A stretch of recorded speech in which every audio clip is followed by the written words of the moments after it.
Hello good morning friends. आज जो हमारा टॉपिक है डिस्कशन का वो है कस्टम यूनियन। चलिए स्टार्ट करते हैं। देखो, एक कंट्री है पी और यहाँ पे है क्यू। ये कंट्री आपस में एक दूसरे से ट्रेड करना चाहती है, यानी पी क्यू से इंपोर्ट, क्यू पी से इंपोर्ट करना चाहती है। तो हो सकता है दोनों के बीच में कुछ बाउंड्रीज को लेके, कुछ ट्रेड को लेके बैरियर्स हो। ऐसे ही एक बड़े लेवल पे, जैसे यहाँ पे कंट्रीज़ हैं ए बी एंड सी, यहाँ पे लिख दिया मैंने एक्स वाई जेड। अब ये कंट्री जो है आपस में ट्रेड करना चाहती है। जैसे ए एक्स से इंपोर्ट करना चाहेगी, एक्स ए से करना चाहेगी, ऐसे बी वाई से करना चाहेगी, वाई बी से करनी चाहेगी। तो ये कंट्रीज़ आपस में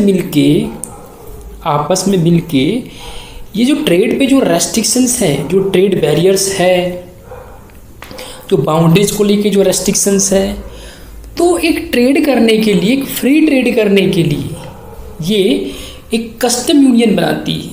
आपस में कंट्रीज फ्री ट्रेड के लिए कस्टम यूनियन बनाएगी, क्योंकि इनको अपनी कंट्रीज़ में क्या चाहिए, इकोनॉमिक एफिशिएंसी चाहिए। इनको अपनी कंट्रीज़ क्या, एक क्लोजर एंड पॉलिटिकल जो रिलेशंस होता है वो इम्प्रूव करना है। इकोनॉमिक एफिशिएंसी होगी ज़्यादा, और जो पॉलिटिकल और जो कल्चरल रिलेशंस है वो काफ़ी ज़्यादा बढ़ेंगे। आपस में कंट्रीज एक दूसरे के नज़दीक आएंगे, अपने एक दूसरे को समझेंगे, उनके कल्चर को, उनके पॉलिटिकल रिलेशंस बढ़ेंगे उससे। तो एक फ्री ट्रेड करने के लिए एग्रीमेंट होना चाहिए। जब कंट्रीज आपस में फ्रीली ट्रेड करना चाहेगी तो उनके लिए एग्रीमेंट होना चाहिए, क्योंकि इंटरनेशनल लेवल पे जब कंट्रीज़ के बीच में ट्रेड होता है तो उसके लिए एक एग्रीमेंट होता है प्रॉपर। तो ट्रेड एग्रीमेंट बनाए जाते हैं। क्या बनाए जाते हैं? Trade agreement. मैंने आपको बताया कि आपस में जब कंट्रीज़ फ्री ट्रेड करना चाहती है, फ्री ट्रेड मतलब कोई रेस्ट्रिक्शंस ना हो बाउंड्रीज को लेके, कोई बैरियर्स ना हो, ट्रेड बैरियर्स ना हो, जिसमें टैरिफ बैरियर्स होते हैं, नॉन टैरिफ बैरियर्स होते हैं, वो ना हो, तभी फ्री ट्रेड हो सकता है। और फ्री ट्रेड के लिए एक एग्रीमेंट होना चाहिए। तो आपस में कंट्री एक ट्रेड एग्रीमेंट करती है। Trade agreement. क्यों? क्योंकि कंट्रीज़ को आपस में अपनी इकोनॉमिक एफिशिएंसी बढ़ानी है, और पॉलिटिकल एंड कल्चरल रिलेशंस को बढ़ाने के लिए कंट्रीज़ आपस में एग्रीमेंट करती है। एग्रीमेंट। तो जो एक कॉमन ट्रेड एग्रीमेंट अगर मैं बात करूँ तो ट्रेड एग्रीमेंट कॉमन सबसे पहले आया था प्रीफरेंशियल ट्रेड एग्रीमेंट।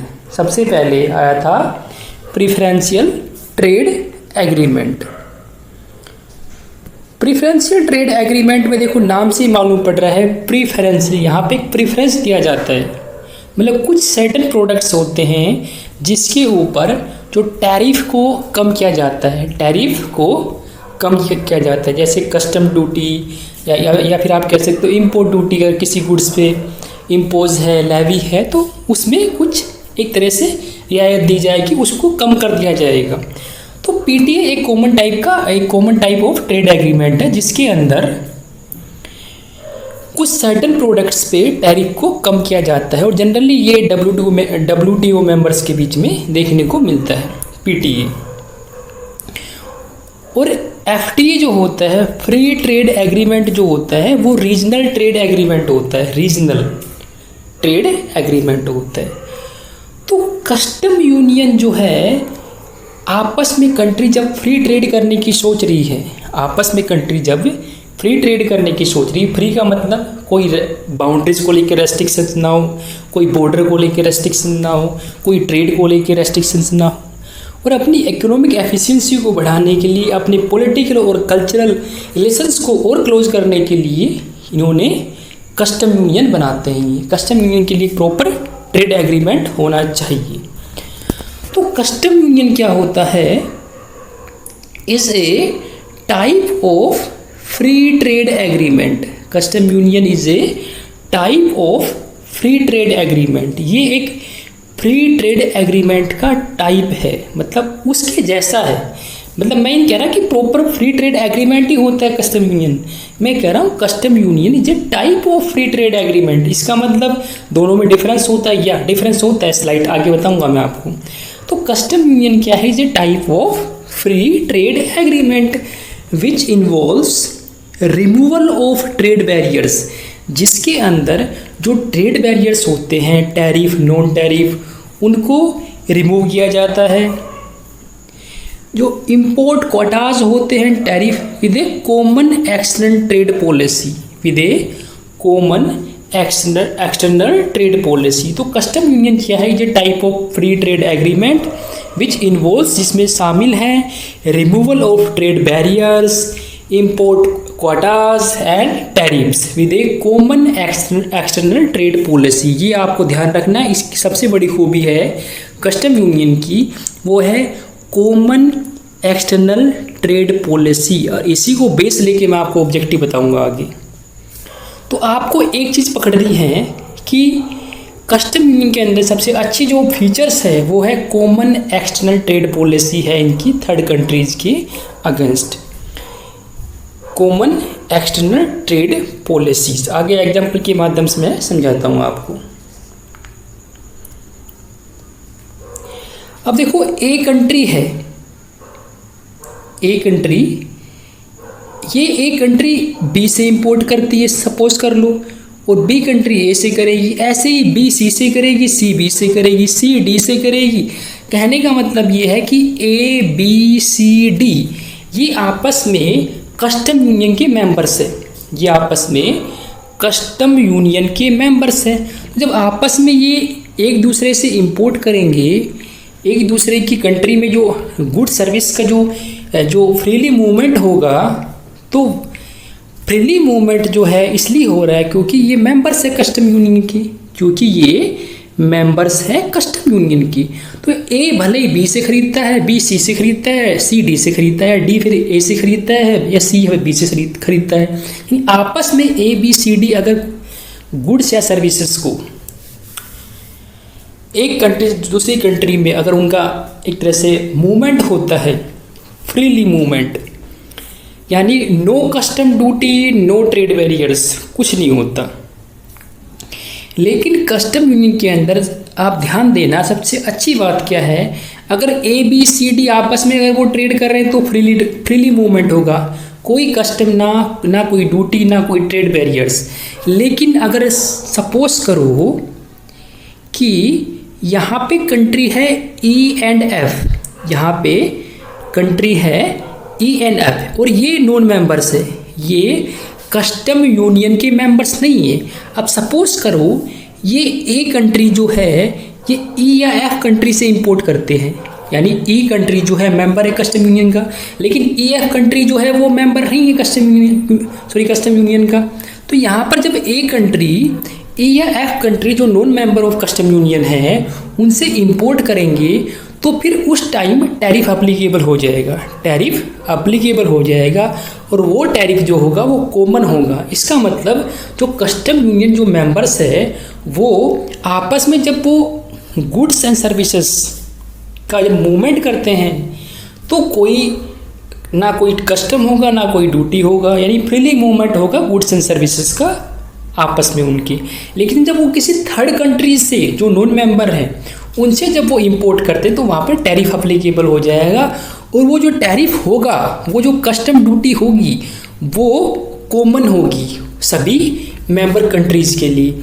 यानी अगर ए खरीदता है ई एफ से तो भी 10% रहेगा, बी खरीदेगा ई एफ से तो भी 10% रहेगा, और सी खरीदेगा तो भी 10% रहेगा। यानी कहने का मतलब ये है कि आपस में मेंबर कंट्रीज़ किसी थर्ड कंट्रीज़ के अगेंस्ट में एक ही कॉमन एक्सटर्नल ट्रेड पॉलिसी को फॉलो करते हैं, एक ही कस्टम रेट रखते हैं, एक ही इंपोर्ट ड्यूटी रखते हैं, आप ये कह सकते हो।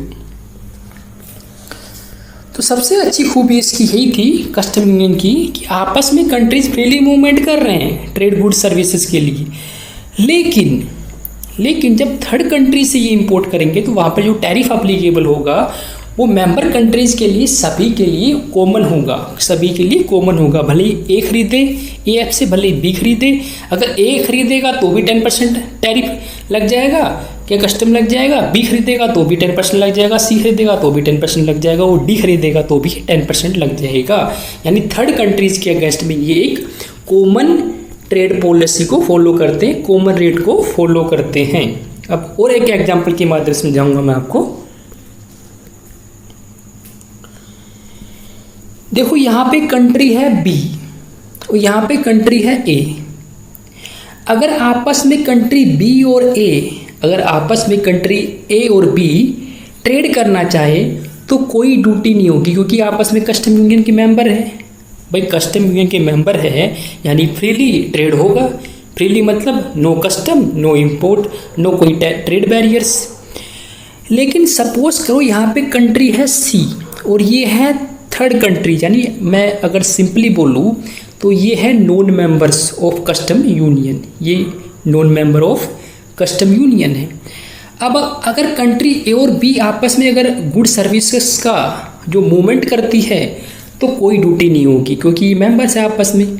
लेकिन अगर सपोज करो कंट्री बी जो है वो कंट्री सी से इंपोर्ट करती है, तो उस केस में अगर कंट्री बी कंट्री सी जो थर्ड कंट्रीज है, जो non member of custom union है, तो अगर वो नॉन मेंबर से अगर ये इंपोर्ट करते हैं कंट्री बी या कंट्री ए, तो इन दोनों कंट्री पे जो टैरिफ, जो इंपोर्ट, जो कस्टम लेवी होगा वो सेम रेट से अप्लीकेबल होगा। देखो यहाँ पे भी 5%, यहाँ भी अगर ए ने सी से इंपोर्ट किया तो भी 5% लग जाएगा, अगर बी ने सी से इंपोर्ट किया तो भी 5% लग जाएगा। कहने का मतलब ये है कि जो मेंबर कंट्रीज आपस में जो इंपोर्ट करती है किसी थर्ड कंट्रीज के अगेंस्ट में, तो मेंबर कंट्रीज का एक ही रेट होगा, एक ही रेट फॉलो करना पड़ेगा उनको, जिसको हम बोलते हैं कॉमन ट्रेड पॉलिसीज। और जो भी रिवेन्यू आएगी ये 5% आएगी, जो भी 5%, जैसे कंट्री बी ने अगर कंट्री सी से इंपोर्ट किया तो 5% रिवेन्यू आ गया, ऐसे ही कंट्री ए ने सी से किया तो 5%, टोटल जो रिवेन्यू आया 10%। तो इस 10% को ये जो मेंबर कंट्रीज है बी ए और भी मेंबर हो सकते हैं, तो ये आपस में रिवेन्यू को शेयर कर लेते हैं, आपस में बांट लेते हैं रिवेन्यू को। एक होता है फ्री ट्रेड एरियाज। देखो दोनों में स्लाइट डिफरेंस होता है, मैंने आपको स्टार्टिंग में बताया था। फ्री ट्रेड एग्रीमेंट्स के अंदर या फ्री ट्रेड एरियाज़ के अंदर क्या होता है, जैसे सपोज करो यहाँ पे कंट्री बी कंट्री ए आपस में गुड सर्विसेज का जो मूवमेंट होगा इनके बीच में वो ड्यूटी फ्री होगा, मतलब कोई ड्यूटी नहीं होगी, लेकिन उनको सेटिस्फाई करना पड़ेगा रूल ऑफ ओरिजिन। ये क्या होता है ये मैंने अपने लेक्चर में बता रखा है, लेकिन फिर भी सुन लो एक लाइन में। रूल ऑफ ओरिजिन का मतलब होता है जिस कंट्री से इंपोर्ट किया जा रहा है उस कंट्री ने अगर किसी और कंट्री से इंपोर्ट किया हो रॉ मटेरियल के रूप में उसको, तो उसमें उसने कुछ वैल्यू एडिशन किया हो, वो जैसे 40% 60%, ये लिमिट जो है ये वेरी होती रहती है, कम ज़्यादा होती रहती है। जनरली 60% होता है, लेकिन इसको कम ज़्यादा भी हो सकती है। तो कहने का मतलब ये है कि रूल ऑफ ओरिजिन का मतलब होता है कि जिस कंट्री से इंपोर्ट किया जा रहा है उस कंट्री ने, यानी जो कंट्री से, जैसे सपोज कंट्री बी जो है वो कंट्री सी से इंपोर्ट करना चाह रही है, तो कंट्री सी ने अगर रॉ मटेरियल किसी और कंट्री से लिया, कंट्री डी से लिया होगा, तो कंट्री सी ने कम से कम उसमें अच्छा वैल्यू एडिशन, कम से कम 60% उसमें वैल्यू एडिशन किया हो, तब जाके वो सेटिस्फाई होगा रूल ऑफ ओरिजिन। तो कंट्री बी और कंट्री ए के बीच में जो भी गुड्स का मूवमेंट होगा, सर्विस का मूवमेंट होगा, वो ड्यूटी फ्री होगा, क्योंकि ये कस्टम यूनियन के मेंबर है। लेकिन अगर कंट्री बी सपोज करो कंट्री सी जो नॉन मेंबर है उनसे अगर इंपोर्ट करती है, तो यहाँ पर देखना, ध्यान देने वाली बात, यहाँ पर जो रेट होगा इंपोर्ट पे वो 15% चार्ज करेगी कंट्री बी चार्ज करेगी 15%। और अगर कंट्री सी से परचेज करती है या इंपोर्ट करती है, तो यहाँ पे कंट्री ए चार्ज कर रही है 10%, ये कर रही है 15%। तो कहने का मतलब ये है दोनों में जो सबसे स्लाइट डिफरेंस होता है फ्री ट्रेड एग्रीमेंट और कस्टम यूनियन में, कि जो थर्ड कंट्रीज होती है उनके अगेंस्ट एक कॉमन ट्रेड पॉलिसी फॉलो करता है कस्टम यूनियन, लेकिन फ्री ट्रेड एरियाज़ के अंदर जो मेंबर कंट्रीज है उनकी खुद की ट्रेड पॉलिसी होती है। अब देखो कंट्री बी जब इंपोर्ट करेगी तो 15% चार्ज कर लेगी, कंट्री ए 10%, तो मतलब अपनी अपनी खुद की इनकी ट्रेड पॉलिसी है थर्ड कंट्रीज के अगेंस्ट में। तो आई होप आपको एक बहुत ही सिंपली मैंने समझाने की कोशिश की एग्जाम्पल के माध्यम से। अब हम बात कर लेते हैं, कुछ फ्यूचर्स की बात कर लेते हैं। देखो मैंने इस टॉपिक में सबसे अच्छी चीज़ समझ में आई मुझे कॉमन एक्सटर्नल ट्रेड पॉलिसी, जो थर्ड कंट्रीज के अगेंस्ट में कस्टम यूनियन फॉलो करता है। तो सबसे मेन इसका फ्यूचर जो है वो है कॉमन एक्सटर्नल ट्रेड पॉलिसी, यानी जो कस्टम यूनियन जो मेंबर्स होते हैं वो एक common external trade policy follow करते हैं। तो कस्टम यूनियन का सबसे बड़ा जो फीचर होगा वो होगा कि it has common external trade policy, and second it involves eliminations, या आप कह सकते हो रिमूवल ऑफ ट्रेड बैरियर्स। उसके बाद हम बात कर लेते हैं ऑब्जेक्टिव्स ऑफ कस्टम यूनियन। तो मैंने सिर्फ एक्सटर्नल जो इनकी जो कॉमन ट्रेड पॉलिसीज होती हैं उसके बेस पे मैंने ये ऑब्जेक्टिव्स बना दिए। तो आपको भी सिर्फ टॉपिक की ना एक मेन जो फीचर होती है वो पकड़ना होता है, मेन जड़ पकड़ लो आप, और उसके बेस पे आप जितना चाहे आप लिख सकते हो। चलिए स्टार्ट करते हैं। कस्टम यूनियन की ऑब्जेक्टिव, सबसे पहले to introduce common custom code. इनका एक कॉमन कस्टम कोड होता है, इंट्रोड्यूस करना होता है इनका उद्देश्य।